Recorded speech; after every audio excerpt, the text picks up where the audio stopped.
अस्सलाम वालेकुम रहमतुल्लाहि व बरकातुहू। आज हम सूरह बकरा की आयत नंबर 141 का तर्जुमा देखेंगे इंशाअल्लाह। मज़ीद वीडियो के लिए मेरे अकाउंट को फॉलो करें और शेयर करें और तफसीर के साथ जानने के लिए मेरे यूट्यूब चैनल को सब्सक्राइब करें। वो एक जमात थी जो गुजर चुकी, उनके वास्ते है जो उन्होंने किया, और तुम्हारे वास्ते है जो तुमने किया, और तुम से कुछ पूछ नहीं उनके कामों की। ये आयत उस वक्त नाजिल हुई जब लोग बार बार पिछले नबियों और बुजुर्गों का हवाला देकर अपने आप को हक पर साबित करने की कोशिश करते थे। कोई कहता था हमारे बाप दादा नेक थे, कोई कहता हम हज़रत इब्राहीम अलैहिस्सलाम की औलाद हैं। अल्लाह ताला ने बहुत साफ बात फरमा दी, माजी पर फख्र काफ़ी नहीं, हर इंसान अपनी जवाबदेही खुद है।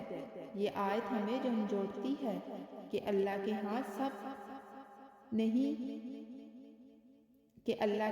नसब नहीं अमल देखा जाता है।